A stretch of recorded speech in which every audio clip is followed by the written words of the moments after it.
이번에는 이 부분 살펴보겠습니다. 그렇다면 이제 문 대통령이 어제 이게 나온 얘기인데요. 2025년까지 글로벌 백신 생산 5대 강국으로 도약을 하겠다라고 얘기를 했습니다. 교수님, 이 부분에서는 어떻게 생각하십니까? 이거는 뭐 충분히 가능하다고 봅니다. 가능하다고 봅니까? 예, 왜냐하면 대통령께서 우리 백신을 얘기하는 게 아니라 백신 생산의 5대 강국을 말씀하셨잖아요. 그러니까 지금 우리나라가 백신 생산을 아스트라제네카도 하고 있죠. 노바백스도 하고 있지 않습니까? 그다음에 지금 기술 도입을 해서 물론 이제 병입 수준입니다만은 삼성에서 지금 모더나 백신도 이제 하고 있는 거죠. 그런데 이제 저희들이 권고드리기를 삼성에서도 기술을 받아서 좀 더 완벽한 형태의 생산을 하면 좋겠다 권고하지 않았습니까? 예. 거기에다가 국내 일부 기업들이 mRNA 기반의 백신을 처음부터 개발하고 있는 데도 있거든요. 그러니까 우리나라는 기존의 백신, 즉 독감이라고 하면 독감 백신은 이미 뭐 녹십자라든지 그다음에 SK가 이미 하고 있죠. 그다음에 SK 바이오사이언스 공장에서 또 방금 말씀드린 것처럼 원래 독감 백신 그 이외에 다른 백신들 여러 종류의 백신 또 이번에 팬데믹 이 코로나 백신도 하고 있지 않습니까? 그러니까 향후에 우리가 백신 생산과 관련해서 세계 5위 강국이 된다고 하는 거는 뭐 저는 충분히 합리적이다 이런 생각이 듭니다. 달성이 가능하다. 그렇습니다. 달성이 가능합니다. 예. 그러는데 이제 우리 백신은 어떻게 되겠냐? 토종 우리 예. 백신은 어떻게 되겠느냐라고 이제 하면 이거는 이제 좀 다르다는 거죠. 정부는 이렇게 밝혔거든요. 내년 상반기에 국산 1호 코로나 백신을 개발하겠다. 이 부분은 좀 다른 측면의 얘기다라고 얘기해 주시는 완전 건가요? 다른 측면입니다. 왜 예. 그러냐면은 백신을 이번 코로나 팬데믹과 관련한 백신 하나를 글로벌 시장에서 출시하는데 적어도 1조 이상의 자금이 들거든요. 그런데 제가 이 방송에서 여러 번 지적해 드린 것처럼 우리는 특정 기업을 밀어준다고 하는 인식 때문에 정부에서 1조나 2조를 어떤 특정 기업에게 밀어줄 수가 없어요. 그런데 이번에 화이자, 모더나 이런 백신이 나오게 된 배경은 미 정부가 각 기업들에게 1조에서 2조씩 밀어주기를 한 그 결과물이거든요. 그러면은 우리나라의 SK나 그 이외의 백신을 개발하는 기업들이 자기 기업의 능력으로 1조나 2조를 부어서 백신을 개발할 수 있는 역량이 있는 기업이 우리나라에 있느냐? 없단 말이죠, 이게. 그러니까 우리나라 자국의 백신을 개발을 해서 글로벌 시장에서 새로운 형태의 백신을 낸다고 하는 것은 이건 어렵다는 거죠. 그러니까 우리나라에서 생산되고 있는 백신들이 하나같이 특정 기업이 글로벌 시장에서 이미 임상시험을 다 완료해서 그냥 생산만 우리나라에 위탁하고 있는데 이걸 가지고 생산이라고 하는 점에서는 세계 5대 강국이 될 수 있을지 모르지만은 결국 남게 되는 것은 결국 우리 자국의 백신은 어떻게 되냐라고 하는 질문이거든요. 그런데 지금 이제 우리나라 자국 백신에서는 SK 바이오사이언스가 하고 있는 합성 항원 백신, 단백질 기반의 항원 백신을 일단 이제 제일 선두로 두고 이거를 이제 개발하겠다고 하는데 이것은 글로벌 스탠다드로 볼 때는 맞지가 않습니다. 이게 마치 뭐라 그럴까요? 카피약 개발하듯이 어떤 것과 이제 비교 임상을 하게 되는데 비교를 하는 임상도 원래는 노바백스라고 하는 것과 비교를 해야 더 잘 맞지만 노바백스가 아직 허가를 못 받았기 때문에 비교 임상 대상으로서의 비교 물질이 아스트라제네카 백신이거든요. 그러니까 이게 서로 맞지도 않아요. 맞지도 않기 때문에 결국 개발이 된다고 하더라도 국제시장 아스트라제네카는 바이러스 벡터 그렇습니다. 바이러스 벡터 기반의 백신하고 항원 백신하고 이게 비교한다고 하는 게 이게 전혀 이게 교과서적으로 맞지가 않아요. 이게 맞지가 않기 때문에 혹시 국내에서는 사용이 될지 몰라도 외국에 수출하기는 뭐 열악한 국가는 가능하겠습니다만은 그것도 생각해 봐야 되고 또 향후에 이런 식의 개발이 교과서적이 아니고 일반적이 아니기 때문에 팬데믹 상황에서는 혹여 우리가 물러선다고 해도 적용이 될 수 있을지 모르지만은 다른 백신에는 적용이 될 수가 없는 것이거든요, 이게. 그렇기 때문에 이런 식의 개발이 바람직스럽지 않다고 하는 측면에서 국산 개발의 여러 가지의 또 문제도 일으킬 수가 있기 때문에 대통령께서 생산만 굳이 말씀하신다고 하면은 맞다고 볼 수 있지만 국산 백신과 관련해서는 상당히 동떨어진 이야기이기 때문에 이거는 또 감안해서 들어야 되지 않을까 이런 생각이 듭니다.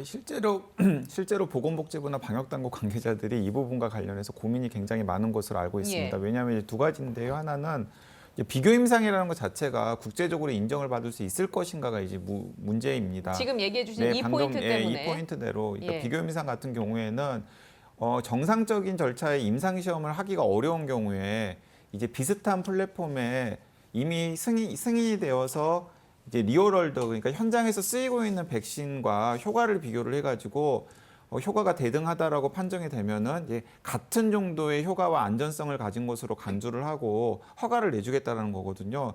우리나라 백신이고 그다음에 우리나라 기업이 비교 임상 시험을 했으니까 우리나라 규제 당국은 당연히 허가를 내줄 수 있겠죠. 근데 이 백신이 과연 국제적으로 승인을 받을 수 있을 것인가에 대해서는 사실은 회의적일 수밖에 없습니다. 이제 예. 그게 첫 번째고요. 두 번째는 이제 이번에 나온 것은 좀 급했던 것 같습니다. 그러니까 비교 임상 과정 자체도 조금 허술하죠. 왜냐하면 지금 SK 바이오사이언스에서 개발 중인 국산 백신 같은 경우에는 단백질 항원 방식의 백신이기 때문에 그렇다면 이 백신과 비교 임상을 하려면 당연히 같은 단백질 항원 네네. 방식의 플랫폼을 사용한 노바백스 백신이랑 비교를 해야 되는데 노바백스 백신은 지금 승인이 안 났으니까. 네, 안전성이나 효과성에서 예. 상당히 좋다라고 하는 3상 임상시험 결과가 있음에도 불구하고 전 세계 어디서도 승인을 받지 못했기 때문에 이미 승인이 되어서 사용되고 있는 아스트라제네카 백신과 비교 임상을 해가지고 일단은 승인을 내주겠다라는 게 이제 정부의 계획인 것 같거든요.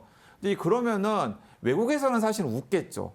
한국이 좀 급했구나라고 생각을 할 것입니다. 그렇기 네. 때문에 제가 생각하기에는 이제 국산 백신을 확보하는 거 저는 의미 있다라고 생각하고 또 근데 그 백신이 의미가 있으려면 우리나라뿐만 아니라 글로벌하게 인정을 받아야 의미가 있는 거잖아요. 그 셀트리온에서 개발한다고 한 mRNA 계열 백신은 어떻게 보십니까, 그러면? 이거는 뭐 기본적으로 말도 안 됩니다. 이거는 뭐 일거의 고려 가치도 없어요. 왜 그러냐면은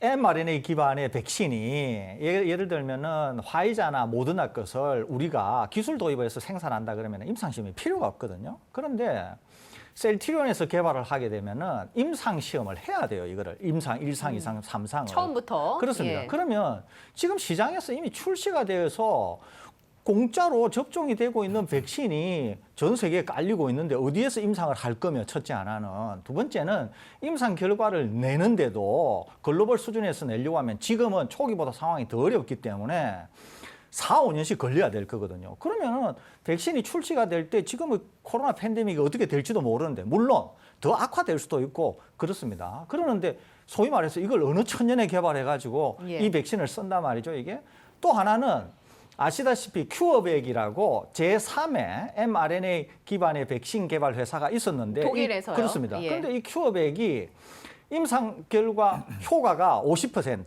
예, 마지노선인 50%를 만족을 못 해가지고 결국은 임상 실패를 한 거잖아요. 그러면은 지금 기술 도입을 해서 이 기술이 어느 정도 되는지 모르는데 이게 과연 50%를 넘을지 아니면 그 시간을 어떻게 하지? 이거 뭐 일고의 가치가 뭐 없는 일을 저는 이런 일을 왜 하지? 그런 생각마저도 듭니다. 예.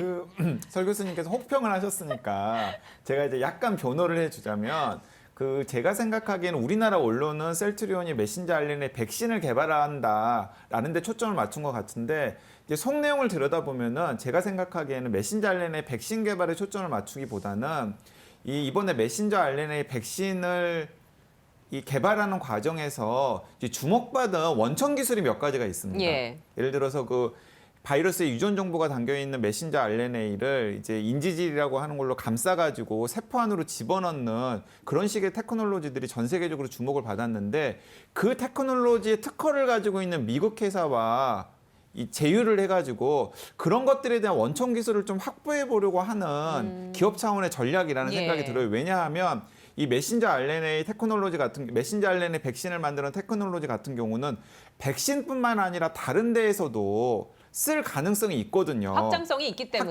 때문에. 예. 셀트리온 입장에서는 앞으로 이게 유행이 될 수 있으니까 이것과 관련된 원천 기술을 뭐 글로벌 제약사를 지향하는 우리도 확보를 해놔야 되겠다라고 하는 취지에서 네.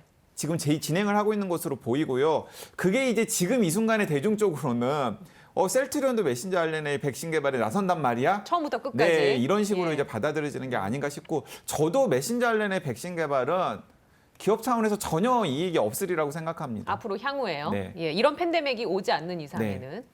그다음에 또 하나는 뭐가 있냐면은 많은 이제 투자자들 중심으로 이제 이런 얘기가 있겠죠. 꼭 하나 기억하셔야 될 것은 제가 뭐 투자에 도움을 드린다고 하면 첫째 하나는 백신은 기본적으로 돈이 안 됩니다. 이번 팬데믹과 같은 상황에서는 돈이 되는데 그 이외에 보통의 경우에는 백신이 돈이 안 됩니다. 그렇기 때문에 전 세계에서 약을 만드는 제약회사는 정말 밟히고 칠 정도로 많지만은 백신을 개발하는 회사는 손에 꼽을 정도입니다. 그렇기 때문에 전 세계 시장을 장악하고 있는 백신 회사가 몇 되지 않습니다. 그것은 거의 과점 내지 독점의 형태로 돌아가는 게 백신이고 또 하나는 구매자가 보통은 정부입니다. 그렇기 때문에 구매자 중심의 시장이 되어 있는 것이 이 백신이기 때문에 예. 많은 기업들이 백신을 굉장히 꺼려합니다. 그렇기 때문에 백신이 기본적으로 돈도 안 되고 정상인 사람들에게 예방의 목적으로 맞추기 때문에 약과 달리 개발이 너무 예. 까다롭고 실패 확률이 너무 높기 때문에 잘하지 않습니다. 그런 점을 감안하시라는 말씀 드립니다.